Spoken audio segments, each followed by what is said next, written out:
हमने 1/7 की percentage value देखी थी 14.2857।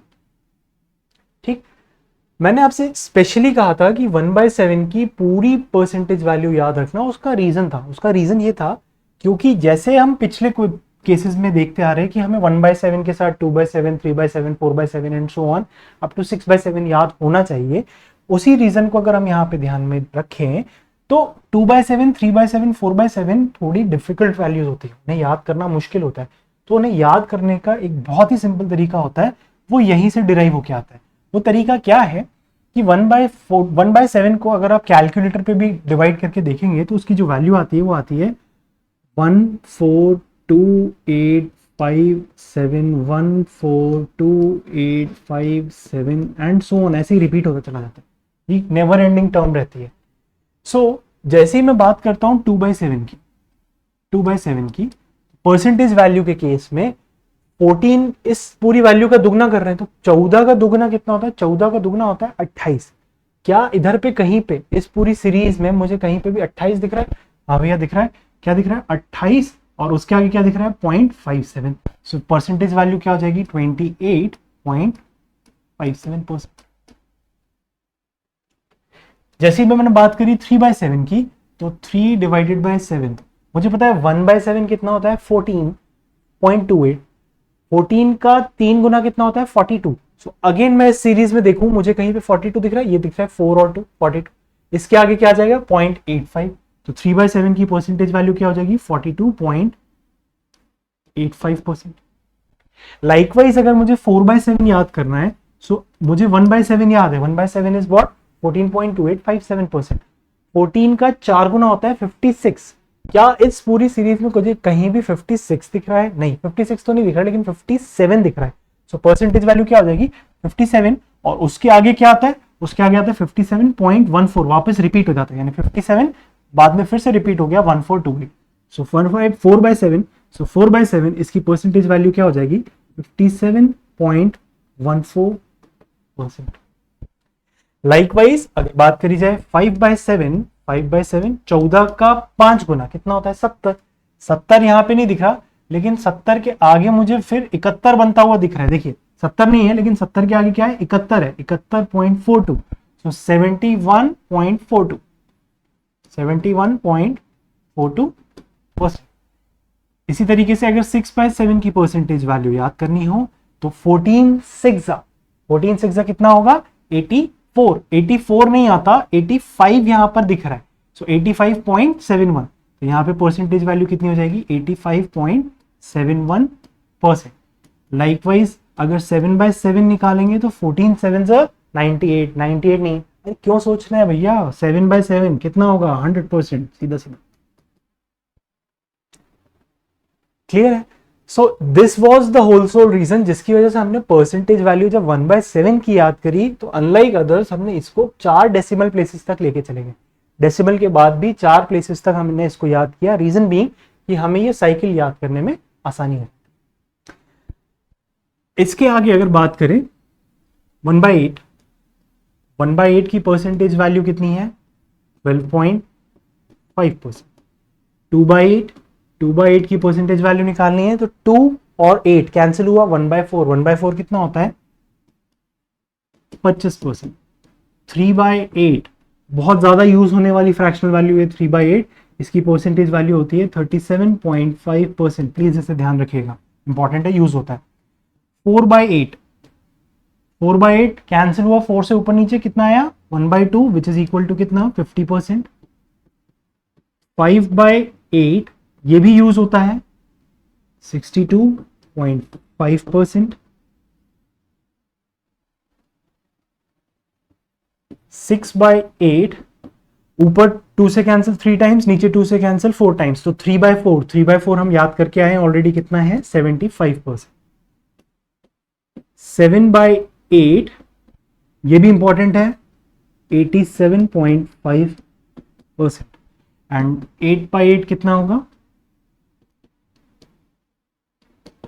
100%। इसके आगे 9 की सीरीज अगर बात करें तो 1/9 कितना होता है? 11.11%। 2/9 कितना हो जाएगा? 22.22%। 3/9 कितना हो जाएगा? 3/9 1/3 के बराबर, यानी कितना हो जाएगा? 33.33%। 4/9 44.44%। 5/9 55.55%। 6/9 66.66%। 6/9 को और क्या लिख सकते हैं? 2/3। 2/3 भी कितना होता था? 66.66%। 7/9 77.77%। 8/9 88.88%। and 9/9 99.99 100%। 9/9 इज 100%। इसी तरीके से अगर हम 10 की बात करें तो 1/10 कितना परसेंटेज होता था? 10%। तो 2/10 कितना हो जाएगा? 20%। 3/10 कितना? 30%। 4/10 कितना? 40%। 5/10 कितना? 50%। 6/10 कितना? 60%। 7/10 कितना? 70%। 8/10 कितना? 80%। और 9/10 कितना? 90%। 10/10 इज कितना? 100%। इस तरीके से 10 की भी पूरी सीरीज हो जाएगी। क्लियर? अब हम लोग मूव ऑन करेंगे कुछ एग्जाम्पल क्वेश्चंस पे जो परसेंटेज की अंडरस्टैंडिंग और कॉन्सेप्ट बिल्डिंग के लिए इंपॉर्टेंट है, एंड उसके बाद फिर हम लोग परसेंटेज की एक्सरसाइज क्वेश्चंस करेंगे जहां पे हम बेसिक से काफी डिफरेंट वैरायटी ऑफ क्वेश्चंस को डिस्कस करेंगे। सबसे पहले एग्जाम्पल क्वेश्चंस पे आते हैं। क्वेश्चन है, the ratio of boys and girls in a school is 3:2 if 20% of boys and 25% of girls passed the exam, then the percentage of failed students is, ठीक। किसी एक क्लास में जो लड़के हैं और जो लड़कियां हैं उनके नंबर का अनुपात देके रखा हुआ है। क्या अनुपात देके रखा हुआ है? 3:2। और बोला गया है यदि जितने भी लड़के हैं उनका 20% और जितनी भी लड़कियां हैं उनका 25% पास कर रहे हैं किसी एग्जाम को, तो जितने बच्चे उस एग्जाम में फेल हो रहे हैं उनका प्रतिशत मान ज्ञात करें। ठीक है। अगर इस क्वेश्चन को हम रेशियो से ही देखना चाहें, बॉयज गर्ल्स, रेशियो कितना देके रखा हुआ है नंबर ऑफ बॉयज और गर्ल्स का? 3:2। अगर मैं पास की बात करूं तो बॉयज का 20% पास हुए हैं, 3 का 10% कितना होता है? 0.3। 20% कितना हो जाएगा? 0.6। तो 3 में से 0.6 बच्चे पास हो गए। और गर्ल्स की अगर मैं बात करता हूं तो बोल रहे हैं 25% लड़कियां पास हुई हैं। 25% की फ्रैक्शनल वैल्यू कितनी होती है? 1/4। तो 2 डिवाइडेड बाय 4 कितना हो जाएगा? 0.5। यानी 0.5 गर्ल्स जो हैं वो पास हुई हैं। तो फेल कितने बच्चे हुए होंगे? 3 बॉयज में से 0.6 पास हो गए तो फेल कितना हुए? 2.4। 2 गर्ल्स में से 0.5 पास हो गई तो फेल कितना हुई होंगी? 1.5। टोटल बच्चे जो फेल हो रहे हैं क्लास में 2.4 प्लस 1.5 इज 3.9। ये टोटल बच्चों का जो कि कितने हैं? 5 का कितना परसेंट है? सो 3.9 डिवाइडेड बाय 5 मल्टीप्लाइड बाय 100। एक 0 डेसिमल को मूव किया, 5 से कैंसिल आउट किया 2 टाइम्स, 39 का 2 गुना, यानी कि कितना? 78% बच्चे हैं जो कि फेल हो रहे हैं, बाकी सब पास हो रहे हैं। एक तरीका इस क्वेश्चन को करने का ये था। अब क्योंकि हमें डेटा दिया है रेशियो और परसेंटेज के फॉर्म में, और फाइनल जो क्वेश्चन भी पूछा है वो किस फॉर्म में पूछा है? परसेंटेज के फॉर्म में। तो हम परसेंटेज के केसेस में वैल्यूज को खुद से भी अज्यूम कर सकते हैं। पर हम वैल्यू अज्यूम क्यों कर रहे हैं? ताकि कैलकुलेशन क्या हो? सिंपल हो। सो ऐसी वैल्यू अज्यूम करी जाए जो टोटल क्लास 3 बच्चे और 3 लड़के और 2 लड़कियां यानी 5 बच्चों का मल्टीपल होना चाहिए। सो टोटल स्ट्रेंथ को मैं मान लेता हूं क्लास की, जो टोटल स्ट्रेंथ है वो कितनी है? 100। टोटल स्ट्रेंथ क्लास की अगर मैंने मान ली 100, तो बॉयज और गर्ल्स इनका नंबर कितना हो जाएगा? बॉयज और गर्ल्स का रेशियो है 3:2। टोटल पार्ट्स कितने हो रहे हैं? 5 पार्ट्स की वैल्यू 100 है, इसका मतलब एक पार्ट की वैल्यू कितनी, एक पार्ट की वैल्यू हो गई 20। तो 3 पार्ट्स बॉयज, यानी बॉयज का नंबर कितना हो जाएगा 60, और 2 पार्ट्स गर्ल्स का नंबर कितना हो जाएगा 40। पास बच्चों की अगर बात करी जाए तो 60 लड़कों का 20% बॉयज पास हो रहे हैं। 60 का 10% हो गया 6, 20% हो गया 12। 60 में से 12 पास हो रहे हैं, तो फेल कितने हो रहे होंगे 48। इसी तरीके से अगर गर्ल्स की बात करूं तो 25% किसका, 40 का। 25% की फ्रैक्शनल वैल्यू 1/4। 40 का 1/4 यानी 10 लड़कियां पास हो रही हैं, तो फेल कितनी हो रही होंगी 30। टोटल बच्चे जो फेल हो रहे हैं वो कितने निकल के आ गए, 48 एंड 30 इज 78 बच्चे हैं जो कि फेल हो रहे हैं। कितने में से, हमने माना था 100 में से। अब क्योंकि 100 पे कैलकुलेशन हो रही है, तो जिससे कंपेयर किया जा रहा है टोटल स्ट्रेंथ ऑफ क्लास, वो क्योंकि 100 है, तो जिस भी नंबर को कंपेयर किया जा रहा होगा वो बाय डिफॉल्ट परसेंटेज के फॉर्म में निकल के आ जाता है। 78% बच्चे फेल हो रहे हैं। ठीक। अब यहां पे एक चीज ये भी हो सकती है कि आप अज्यूम कर लो कि भैया लड़के जो हैं वो 300 हैं और लड़कियां जो हैं वो 200 हैं। आप अपनी सहूलियत के हिसाब से कोई भी नंबर अज्यूम कर सकते हैं एंड लाइकवाइज आंसर पे पहुंच सकते हैं। अगला क्वेश्चन है, a student got 20% marks in a test but failed the test by 30 marks.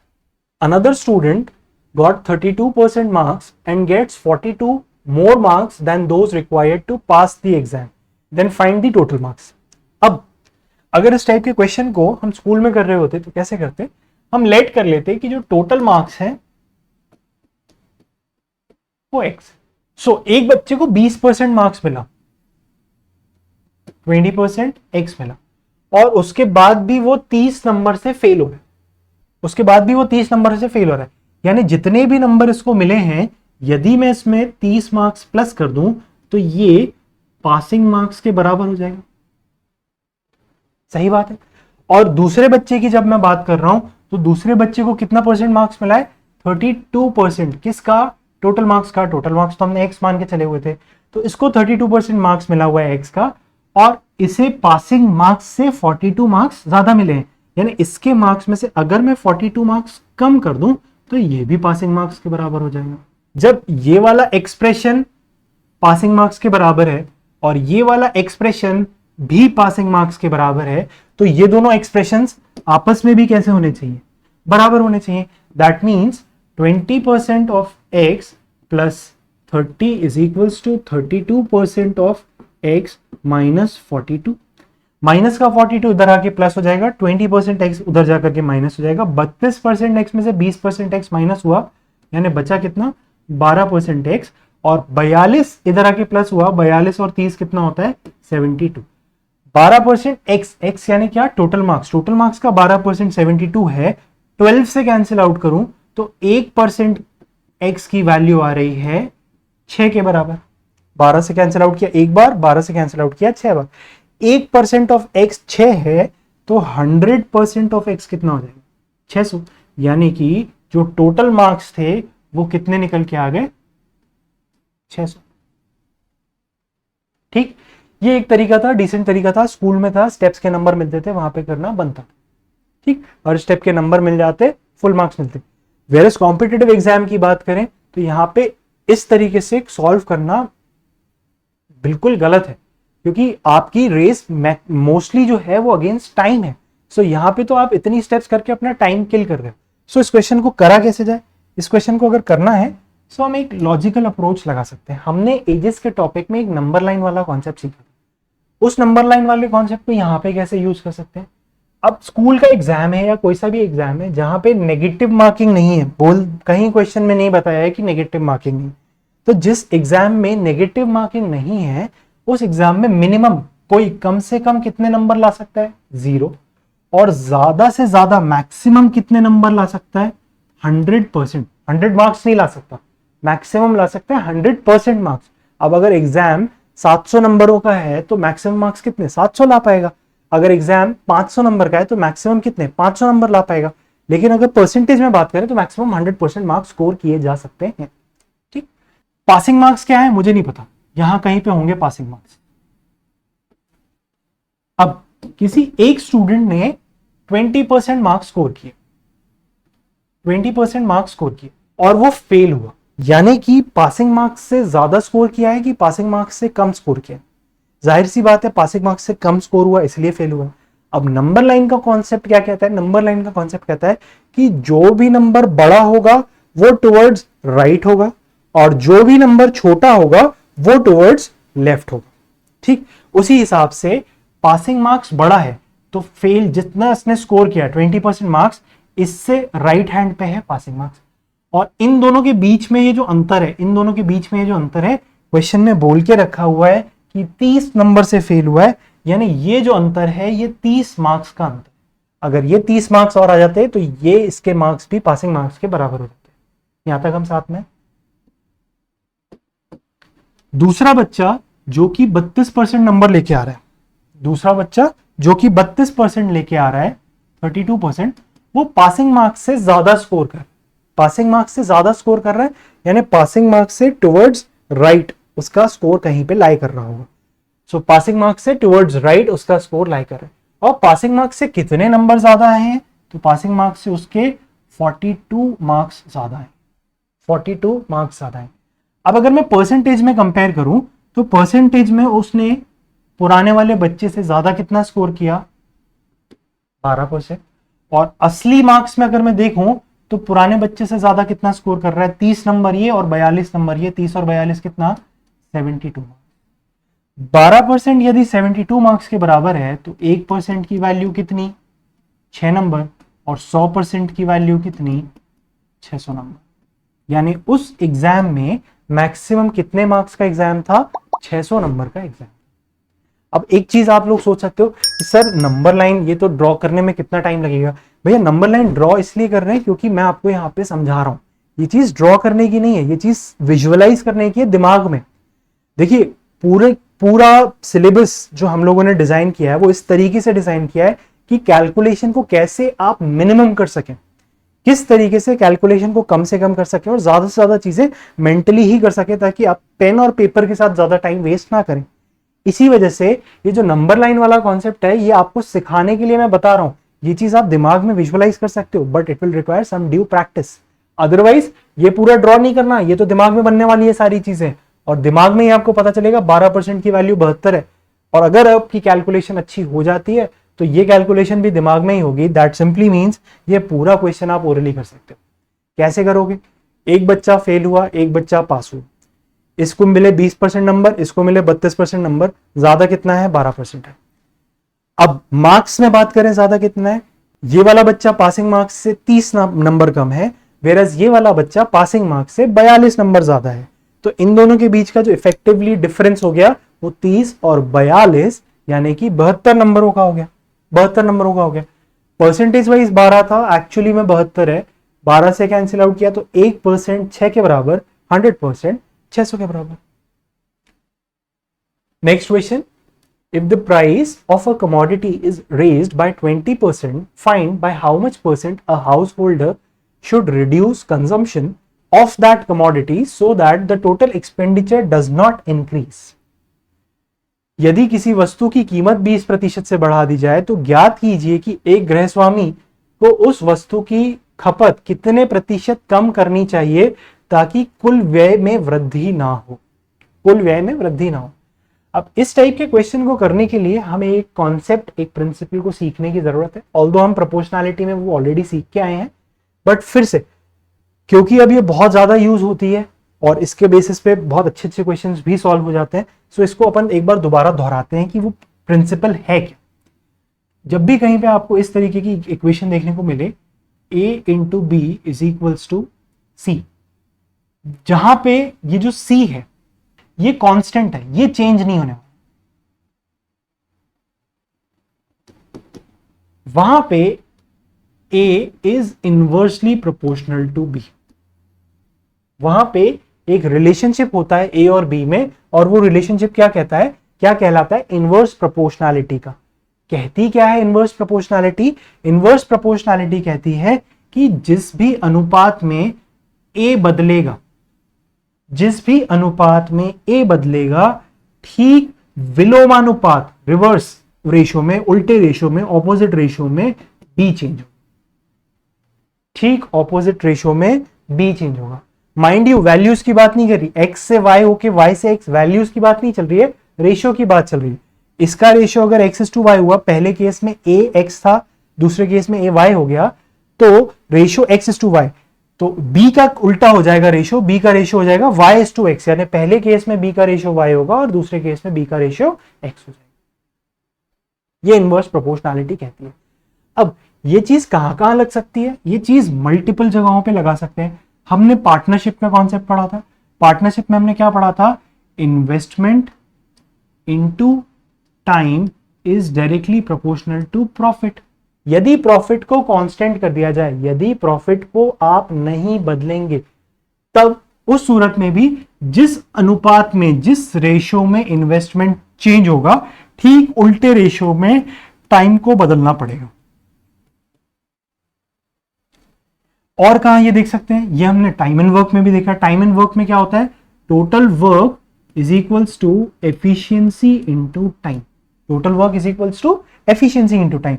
सो अगर मैं बात करता हूं कि टोटल वर्क कांस्टेंट है, टोटल वर्क चेंज नहीं होने वाला, तो एफिशिएंसी और टाइम में भी इनवर्स प्रोपोर्शनैलिटी रहेगी। इनवर्स प्रोपोर्शनैलिटी का मतलब एफिशिएंसी अगर x इज टू वाई, पहले x थी अब y हो गई है, तो टाइम जो है पहले y लग रहा होगा, बाद में कितना लगेगा? x लगेगा। और कहा इस टाइप के एग्जाम्पल को देख सकते हैं? इस टाइप के एग्जाम्पल को हम देख सकते हैं स्पीड टाइम एंड डिस्टेंस में। स्पीड टाइम डिस्टेंस में क्या होता है? Distance is equals to speed into time. Distance is equals to speed into time. यहां पे भी यदि आप डिस्टेंस को कांस्टेंट कर दीजिए, तो जिस भी रेशियो में आप स्पीड को चेंज करेंगे, ठीक ऑपोजिट रेशियो में टाइम चेंज होगा। ठीक ऑपोजिट रेशियो में टाइम चेंज होगा। ये एक कॉन्सेप्ट है जो कि हर उस जगह पे लगेगा जहां पे भी a into B is equals to constant का प्रिंसिपल आ रहा है। अब अगर इस क्वेश्चन की मैं बात करता हूं, तो इस क्वेश्चन में भी बताया गया है कि प्राइस ऑफ अ कमोडिटी, कोई एक वस्तु है, उसके दाम बढ़ रहे हैं, तो किसी गृहवासी, किसी हाउस होल्डर को कितने प्रतिशत से उसकी खपत कम करनी चाहिए ताकि कुल खर्च कम हो। सो अगर कुल खर्च की मैं बात करता हूं, तो मान लो शक्कर लेके आते हैं, मान लो शक्कर लेके आते हैं हम 200 रुपए की। सो एक्सपेंडिचर 200 रुपए फिक्स कर लिया, ठीक। अब अगर मैं बात करता हूं प्राइस की और कंजम्पशन की, प्राइस 20 रुपए पर किलो थी, तो कंजम्पशन कितना हो रहा होगा? कंजम्पशन हो रहा होगा 10 किलो का। कैसे निकाला? क्योंकि मुझे पता है कि भैया 1 किलो अगर 20 रुपए का है, तो 200 रुपए मेरे कब खर्च होंगे? जब मैं 10 किलो लेके आऊंगा, डिवाइड कर रहे होंगे। दैट मीन्स अगर मैं इनके बीच में एक रिलेशनशिप ड्रॉ करना चाहूं, प्राइस, कंजम्पशन और एक्सपेंडिचर के बीच में, तो price into consumption is equals to expenditure. यहां पे भी वही रिलेशनशिप आ रहा है जिसके बारे में अभी हम बात कर रहे थे, a into B is equals to c. और क्वेश्चन में बोला है कि एक्सपेंडिचर डजंट इंक्रीज, यानी एक्सपेंडिचर में कोई भी छेड़खानी नहीं हुई है। एक्सपेंडिचर कैसा है? कांस्टेंट। एक्सपेंडिचर कांस्टेंट है। तो अब हम देखते हैं कि प्राइस और कंजम्पशन में क्या क्या रिलेशनशिप्स आ रहे हैं। अगर हम प्राइस बढ़ा देते हैं, 20 से बढ़ा के कितनी कर दी? 25 कर दी। 200 रुपए के खर्चे में 25 रुपए प्रति किलो के दाम से अगर मैं शक्कर लेके आ रहा हूं, तो कितने किलो शक्कर ला पाऊंगा? 200 डिवाइडेड बाय 25 यानी कितने हो गई? 8 किलो लेके आ पाऊंगा। यहीं पे मान लो अगर मैं 25 की जगह कितना कर देता हूं? 40 कर देता हूं। 40 रुपए की खपत कर रहा हूं मैं, तो मैं कितने किलो शक्कर ला पाऊंगा कि मेरा 200 रुपए का ही खर्चा हो? तो मैं 5 किलो लेके आ पाऊंगा। और यदि मान लो मैं 50 रुपए प्रति किलो के दाम से शक्कर खरीद रहा हूं, तो 200 रुपए का ही खर्चा हो, कितने किलो शक्कर लेके आ पाऊंगा? तो उस केस में मैं 4 किलो शक्कर लेके आ पाऊंगा। सो अभी जो हमने ये प्रिंसिपल डिस्कस किया था, a into B is equals to constant is equal to के बाद वाली चीज अगर कांस्टेंट है, तो इन दोनों के बीच में इनवर्स प्रोपोर्शनैलिटी होती है। इनवर्स प्रोपोर्शनैलिटी क्या कहती है? जिस अनुपात में पहली वस्तु चेंज होगी, उसके ठीक विलोमानुपात, उसके ठीक ऑपोजिट रेशियो में दूसरी वैल्यू चेंज होगी। देखिए क्या वो यहां पे होल्ड हो रहा है या नहीं। प्राइस की बात करते, पहले प्राइस कितनी थी? 20 थी, बाद में प्राइस कितनी हो गई? 25 हो गई। रेशियो कितना 20 और 25 का? 20 और 25 का रेशियो 4:5 का। और अगर मैं खपत, कंजम्पशन की बात करूं, तो पहले कितनी खपत हो रही थी 10 किलो और बाद में कितनी खपत हो रही है 8 किलो, तो रेशियो कितना कंजम्पशन का 5:4, 5:4 ऑपोजिट रेशियो निकल के आ रहा है।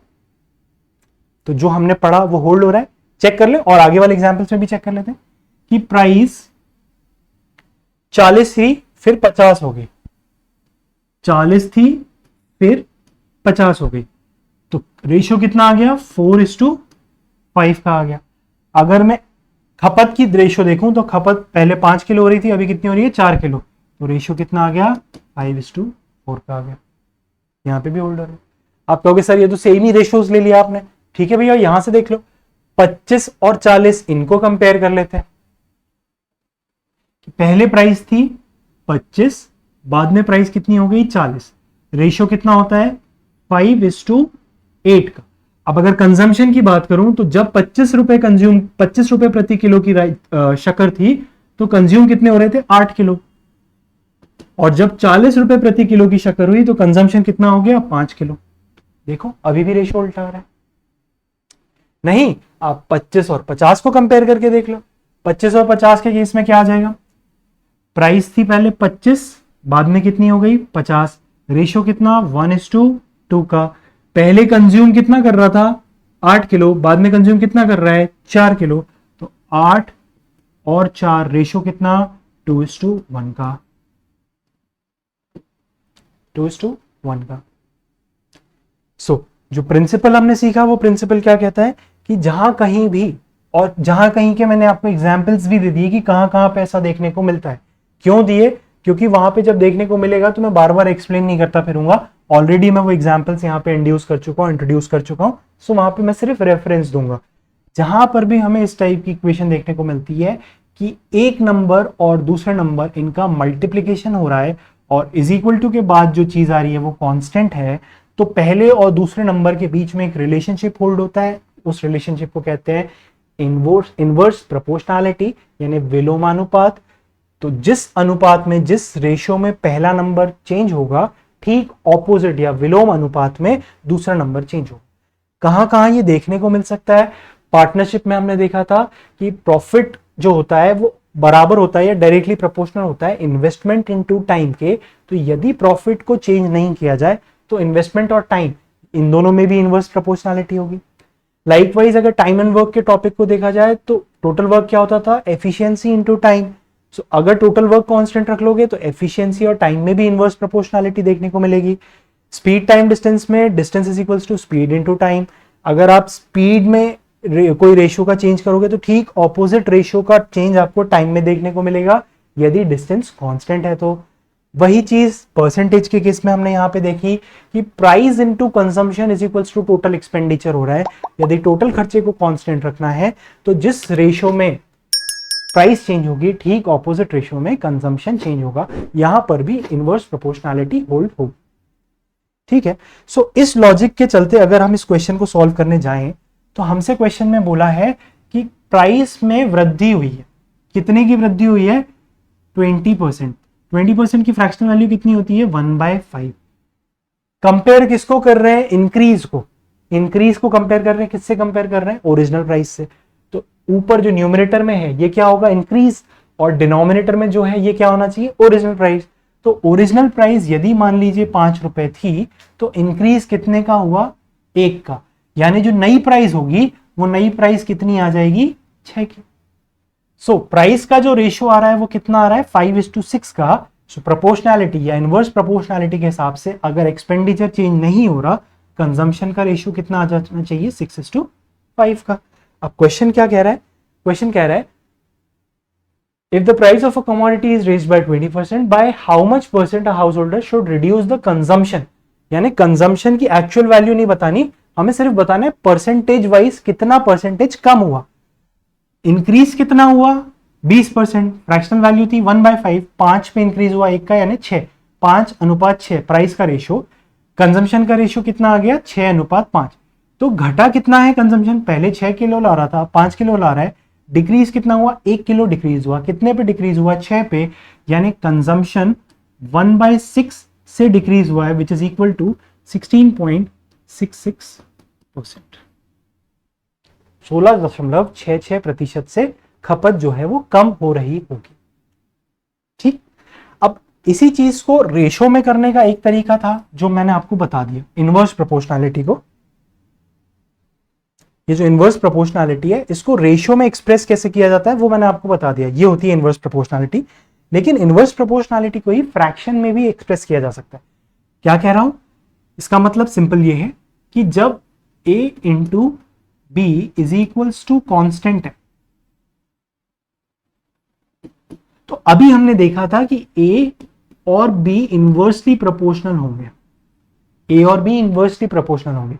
और इनवर्सली प्रोपोर्शनल का मतलब क्या होता है वो हमने रेशियो के फॉर्म में देख लिया कि एक जिस भी रेशियो में चेंज होगा दूसरा ठीक ऑपोजिट रेशियो में चेंज होगा। ठीक है, लेकिन इसी इनवर्स प्रोपोर्शनैलिटी को हम फ्रैक्शंस के फॉर्म में भी समझ सकते हैं। फ्रैक्शंस के फॉर्म में समझने के लिए कुछ एग्जाम्पल्स लेके चलेंगे एंड फिर वहां से हम वो फॉर्म को डिराइव करेंगे। एग्जाम्पल क्या है, इसी एग्जाम्पल के साथ स्टार्ट करते हैं। प्राइस बढ़ी, प्राइस और कंजम्पशन की बात करें, प्राइस बढ़ी, कितने से बढ़ी, 20%। 20% की फ्रैक्शनल वैल्यू कितनी है, 1/5। इतने से प्राइस बढ़ गई। कंजम्पशन बढ़ा कि घटा, जाहिर बात है एक वैल्यू बढ़ रही है तो दूसरी चीज घटेगी। कितने से घटी है, फ्रैक्शनली अगर मैं बात करूं तो 1/6 से घट गई, 1/6 से घट गई। एक और एग्जांपल लेते हैं, मान लेते हैं प्राइस 25% से बढ़ रही होती, प्राइस बढ़ रही होती है 25% से। 25% की फ्रैक्शनल वैल्यू क्या होती है, 1/4। यानी ओरिजिनली प्राइस कितनी थी, 4, बढ़ी कितना, 1 रुपए, तो बढ़ के नई प्राइस कितनी हो गई होगी, 5। तो प्राइस का रेशियो कितना आ गया होगा, 4:5। यानी कंजम्पशन का रेशियो कितना आ गया होगा, ठीक उल्टा, दैट इज 5:4। तो कंजम्पशन घट कितना रहा है, 1, कितने पे घट रहा है, 5 पे। सो इंक्रीज हुआ प्राइस में कितने का, 1/4 का, और कंजम्पशन में डिक्रीज हुआ कितने का, 1/5 का। सो यहां पे मैं पुट कर देता हूं कि प्राइस में इंक्रीज हुआ 1/4 का और कंजम्पशन में डिक्रीज हुआ 1/5। ठीक, लाइकवाइज एक और एग्जांपल लेते हैं। मान लेते हैं कि प्राइस जो है 33.33% से बढ़ रही है, प्राइस बढ़ रही है 33.33%। 33.33% की फ्रैक्शनल वैल्यू कितनी होती है, 1/3। यानी ओरिजिनली जो प्राइस रही होगी वो कितनी रही होगी, 3 रुपए। इंक्रीज कितने का हुआ होगा, 1 का इंक्रीज हुआ होगा, तो नई प्राइस कितनी हो गई होगी, 4 रुपए। अब प्राइस का अनुपात है 3:4, तो कंजम्पशन का अनुपात क्या हो गया होगा, कंजम्पशन का अनुपात हो गया होगा 4:3। कंजम्पशन घटा कितने से, 1 से, कितने पर घटा, 4 पर। तो कंजम्पशन में घटोतरी कितने की हुई, 1/4 की। प्राइस बढ़ी 1/3 से, कंजम्पशन घटा 1/4 से। तो प्राइस बढ़ी 1/3 से एंड कंजम्पशन घटा 1/4 से। एक और एग्जांपल देखें, मान लेते हैं 40% से प्राइस बढ़ रही है। प्राइस कितने से बढ़ रही है, 40%। 40% की फ्रैक्शनल वैल्यू होती है कितनी, 2/5। यानी कि ओरिजिनली जो प्राइस थी वो 5 थी, बढ़ोतरी कितनी की हुई, 2 की, तो नई प्राइस कितनी हो गई, 7 हो गई। तो प्राइस का रेशियो कितना आ गया, 5:7। पहले 5 रुपए था, अब 7 रुपए का हो गया। तो कंजम्पशन का रेशियो क्या हो जाएगा, ठीक ऑपोजिट हो जाएगा, यानी 7:5 हो जाएगा। यानी पहले 7 रुपए था तो अब कितना हो गया, 5 रुपए हो गया। तो कंजम्पशन कम कितना हुआ, 2 रुपए कम हुआ। कितने पे कम हुआ, 7 पे। तो डिक्रीज इन कंजम्पशन कितने का हो गया, 2/7 का। सो प्राइस में अगर इंक्रीज है, प्राइस में अगर इंक्रीज है 2/5 का, तो कंजम्पशन में डिक्रीज है कितने का, 2/7। 2/7 का। ये बार बार डिफरेंट डिफरेंट एग्जांपल्स लेने का पर्पस क्या है, डिफरेंट एग्जांपल्स लेने का पर्पस सिर्फ इतना है कि यहां पे हम एक पैटर्न को एनालाइज करना चाह रहे हैं। क्या पैटर्न, प्राइस 1/3 से बढ़ रही थी तो कंजम्पशन 1/4 से घट रहा, प्राइस 1/4 से बढ़ रही थी तो कंजम्पशन 1/5 से घट रहा था, प्राइस 1/5 से बढ़ रही थी तो कंजम्पशन 1/6 से घट रहा था, प्राइस 2/5 से बढ़ी तो कंजम्पशन 2/7 से घटा। तो जो ऑब्जर्वेशन है, यहां से ऑब्जर्वेशन की अगर मैं बात करूं, तो ये ऑब्जर्वेशन क्या निकल के आ रहा है कि अगर मैं इंक्रीज की बात कर रहा हूं, इंक्रीज की बात कर रहा हूं, तो न्यूमरेटर्स देखूं मैं जितनी भी बार बढ़ा है, न्यूमरेटर कितना है 1, न्यूमरेटर कितना 1, न्यूमरेटर कितना 1 और न्यूमरेटर कितना 2। तो जब भी मैं इंक्रीज की बात करूं, अगर न्यूमरेटर x है, तो जब मैं डिक्रीज की बात करूंगा तो जो दूसरी वैल्यू कम हो रही होगी उस केस में न्यूमरेटर कितना है 1 है तो 1 है, 1 है तो 1 है, 1 है तो 1 है, 2 के साथ कितना आ गया 2। यानी अगर इंक्रीज में न्यूमरेटर x है तो डिक्रीज में भी न्यूमरेटर कितना होगा, x ही होगा, x ही होगा। और अगर मैं इंक्रीज में डिनोमिनेटर देखूं, इधर पे कितना है 3, इधर पे कितना आ गया 4, बढ़ा कितना 1, इधर पे कितना था 4, इधर पे कितना आ गया 5, बढ़ा कितना 1, इधर पे कितना था 5, इधर पे कितना 6, बढ़ा कितना 1। यार हर जगह 1 बढ़ रहा है, इधर पे कितना 5, इधर पे कितना 7, बढ़ा कितना 2। तो ऐसा क्यों हुआ, यहां पे 1 का ही इंक्रीज हो रहा है डिनोमिनेटर में, वेरेज इधर पे डिनोमिनेटर में 2 का इंक्रीज हो रहा है। कारण क्या, क्योंकि न्यूमरेटर में 2 है इसलिए डिनोमिनेटर में भी 2 बढ़ा, क्योंकि न्यूमरेटर में 1 था इसलिए डिनोमिनेटर में भी 1 बढ़ रहा था। यानी कि इंक्रीज के टाइम पे यदि न्यूमरेटर में x है तो डिक्रीज के टाइम पे भी न्यूमरेटर में x होगा, लेकिन अगर इंक्रीज के टाइम पे डिनोमिनेटर में y है तो डिक्रीज के टाइम पे डिनोमिनेटर में x प्लस y होगा, डिक्रीज में x प्लस y होगा। कैसे, और एग्जाम्पल्स देख लेते हैं हम। मान लीजिए 30% का इंक्रीज है, 30% का इंक्रीज है, 30% की फ्रैक्शनल वैल्यू कितनी होती है, 30% की फ्रैक्शनल वैल्यू होती है 3/10। सो हमने अभी जो प्रिंसिपल देखा फ्रैक्शन के केस में कि इंक्रीज में न्यूमरेटर x अपॉन y है, 3/10 है, तो डिक्रीज जो कंजम्पशन कम हो रहा होगा उसमें न्यूमरेटर तो सेम रहने वाला है, लेकिन जो डिनोमिनेटर है वो बड़ा होगा। कितना बड़ा, इसका डिनोमिनेटर प्लस इसका न्यूमरेटर, यानी 3 + 10, तो 3/13 से डिक्रीज होना चाहिए। इस लॉजिक के हिसाब से ये जो लॉजिक हमने यहां पे देखा है, देखिए ये लॉजिक होल्ड कर रहा है कि नहीं, देखते हैं। 3/10 का इंक्रीज है, यानी ओरिजिनली जो भी प्राइस रही होगी वो 10 रुपए रही होगी, बढ़ा कितना होगा 3 रुपए, तो नई वाली प्राइस कितनी हो गई होगी 13 रुपए। अगर प्राइस का अनुपात 10:13 आ रहा है तो कंजम्पशन का अनुपात ठीक उल्टा आना चाहिए, यानी 13:10 आना चाहिए। तो घटोतरी कितने की हुई, 3 की घटोतरी हुई, कितने पे हुई 13 पे हुई, तो डिक्रीज कितने का हुआ 3/13 का ही तो हुआ, 3/13 का ही तो हुआ।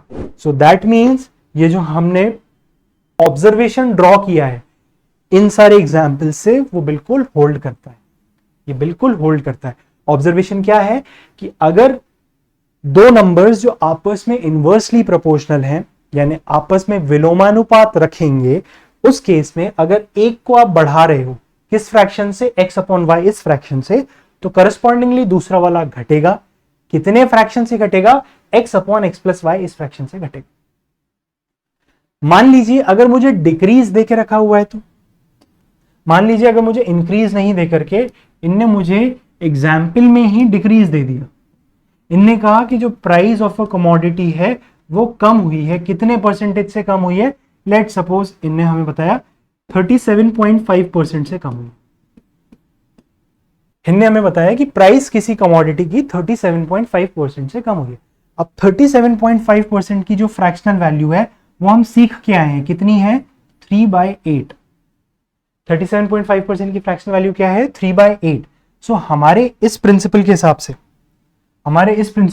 से हमें डिक्रीज पता चल चुका है। डिक्रीज कितना पता चल चुका है 3/8। तो 3/8 से अगर डिक्रीज हो रहा है तो जो कंजम्पशन है वो बढ़ना चाहिए, वो बढ़ना चाहिए।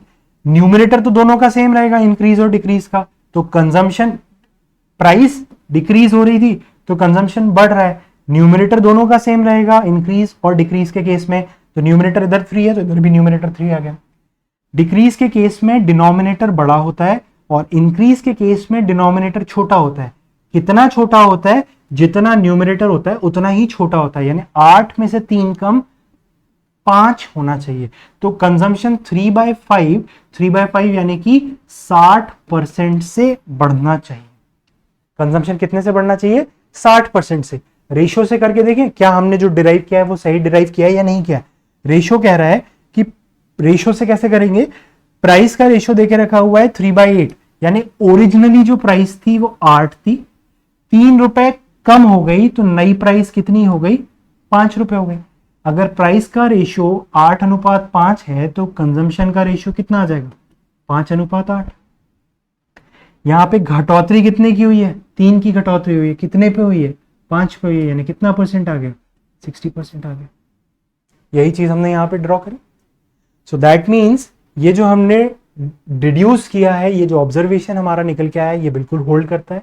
ना सिर्फ तब जब हमें इंक्रीज पता हो, बट ऑल्सो जब हमें डिक्रीज की वैल्यू पता हो। और जब डिक्रीज की वैल्यू पता होगी, ऐसी सूरत में ये ऑब्जर्वेशन क्या हो जाएगा कि x/y अगर इस फ्रैक्शन से एक वैल्यू कम हो रही है तो करस्पॉन्डिंगली जो दूसरी वैल्यू है वो बढ़ेगी कितने से? x/y माइनस x, इस फ्रैक्शन से बढ़ जाएगी। I hope this is clear to you all. इसी के साथ अब हम आगे चलते हैं।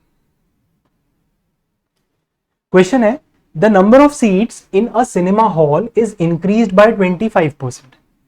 The price on a ticket is also increased by 10%. Then find out what is the effect on revenue collected.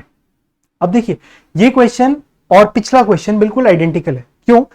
क्योंकि इस क्वेश्चन में क्या बता रहे हैं कि किसी सिनेमा घर में कुछ नंबर ऑफ सीट्स हैं और हर सीट की कोई ना कोई टिकट की प्राइस है। ठीक, सो हमें पता है कि एक टिकट की प्राइस को अगर मैं नंबर ऑफ सीट्स से मल्टीप्लाई करूंगा तभी जाकर के मेरी रेवेन्यू निकल के आएगी।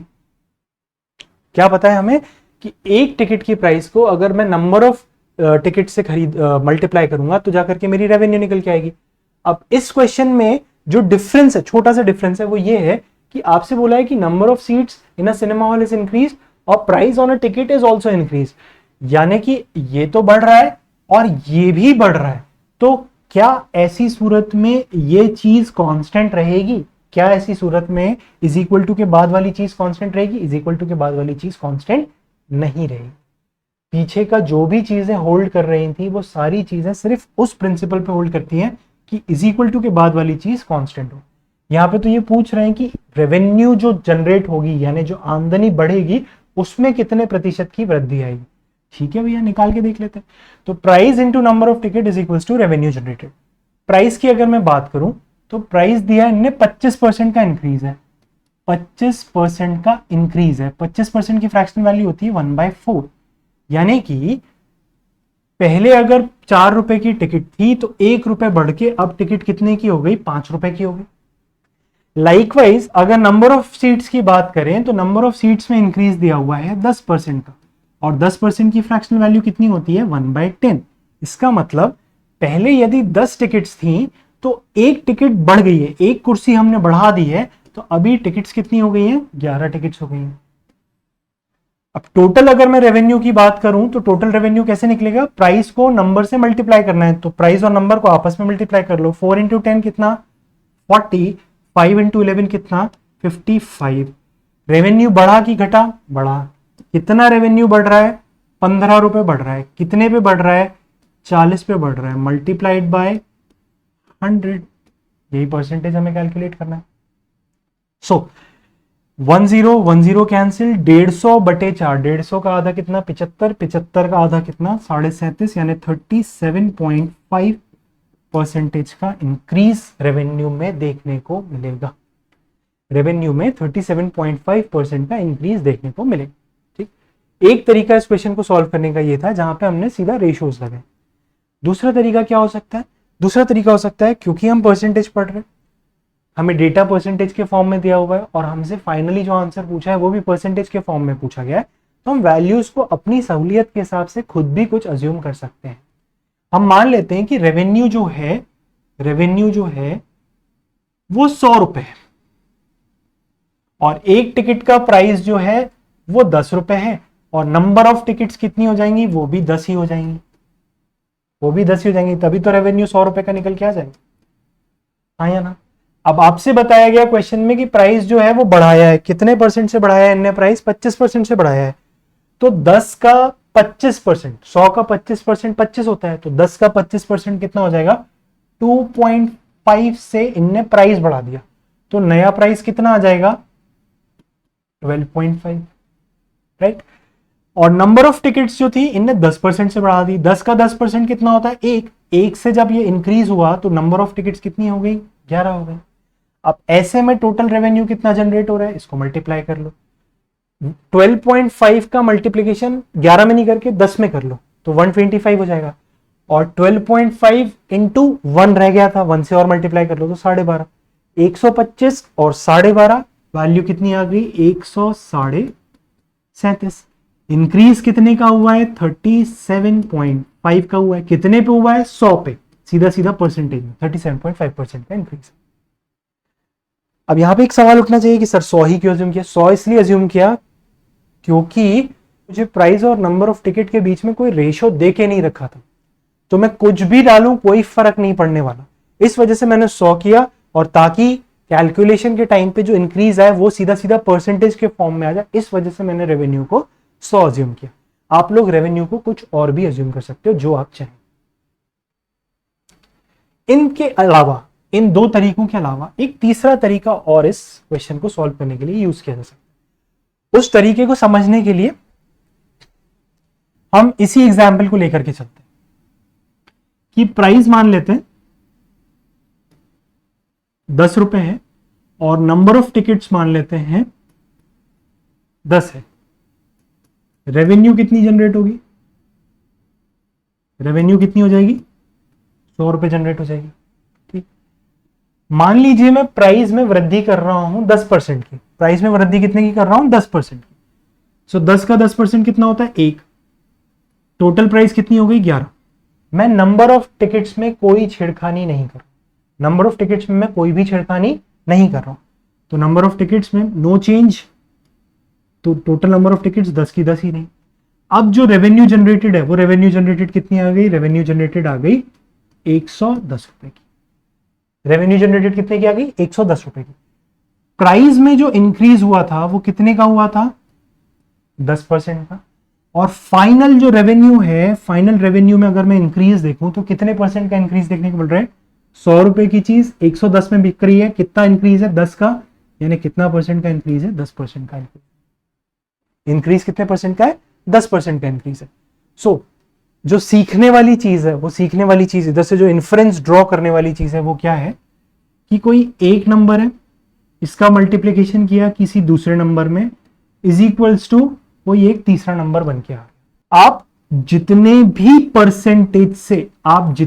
परसेंटेज से पहले नंबर को चेंज करोगे, आप 120% कर लो पहले नंबर का, दूसरे नंबर को बिल्कुल मत छेड़ो, इंटैक्ट रहने दो, तो जो फाइनल आंसर पहले आया था वो आंसर भी 120% ही होकर के आएगा। वो आंसर भी 120% ही होकर के आएगा।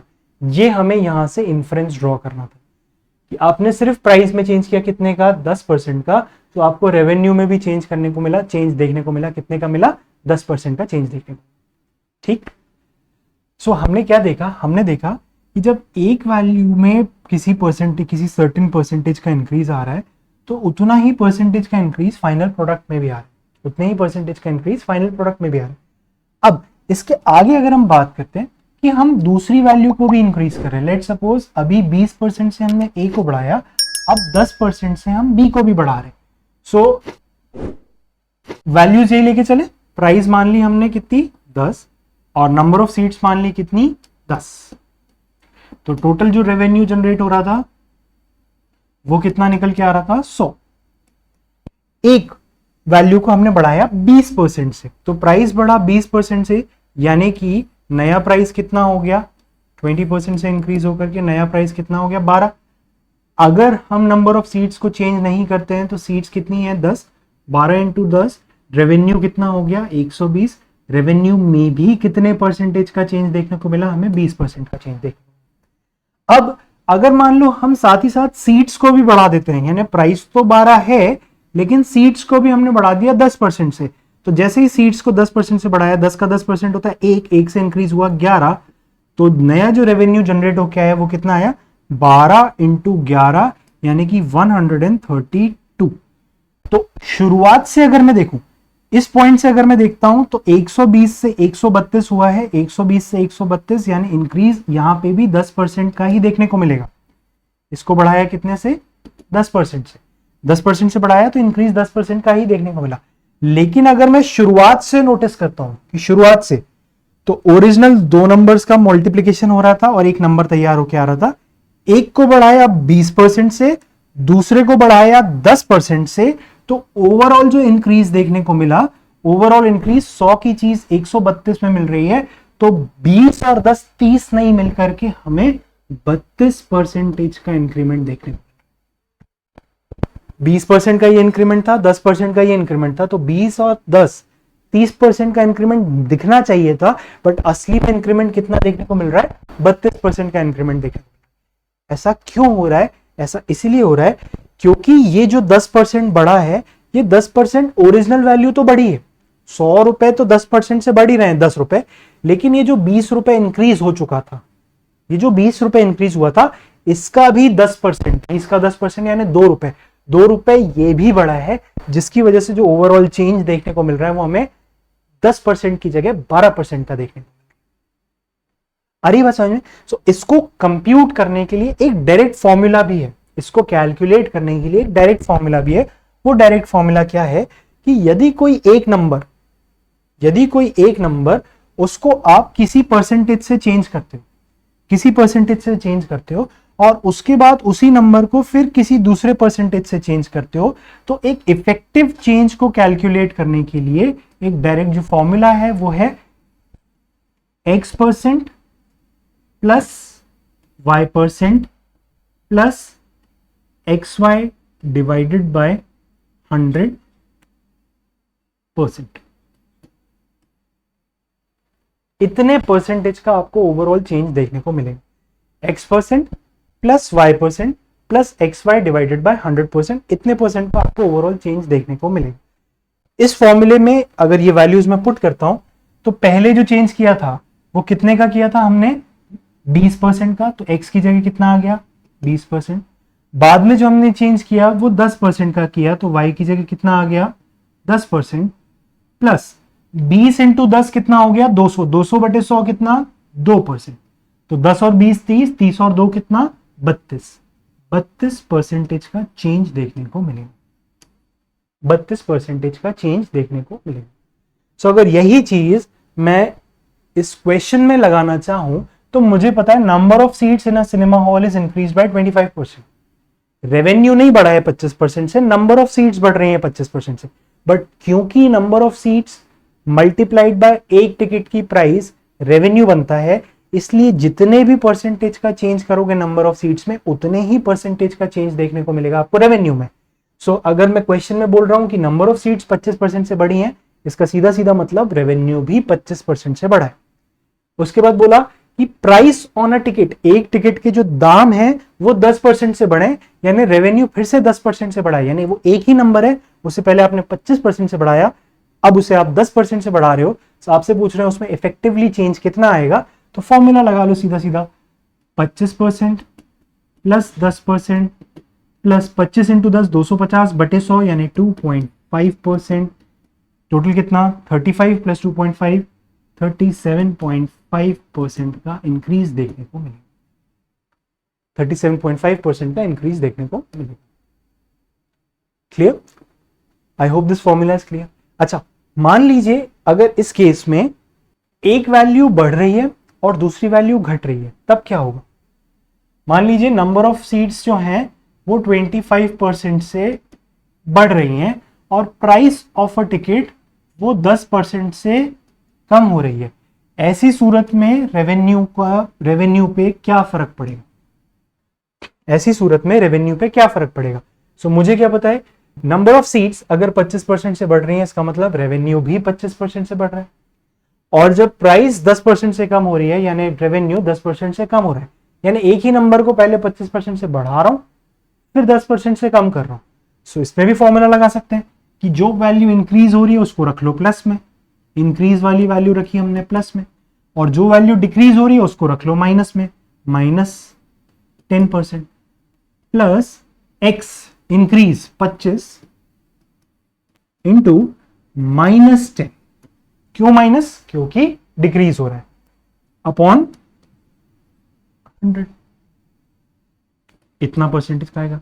अब ये माइनस प्लस के साथ मल्टीप्लाई होगा तो क्या आ जाएगा, -25 इंटू 10 250, 250 डिवाइडेड बाय 100 इज 0.25, लेकिन ये माइनस का है और 10 भी माइनस का है, -10 और -2.5 यानी कि माइनस का 12.5, 25 में से 12.5 माइनस हुआ तो इफेक्टिवली 12.5% का इंक्रीज देखने को मिलेगा, 12.5% का इंक्रीज देखने को मिलेगा।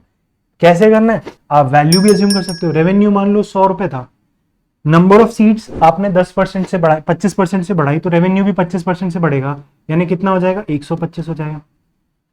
अब आपने प्राइस ऑन अ टिकट 10% से कम कर दिया तो जो रेवेन्यू है वो भी 10% से कम हो जाएगा। रेवेन्यू 10% से कम किया तो 125 का 10% कितना होता है, 12.5, 12.5 रुपए कम हो गया तो 112.5 बचा।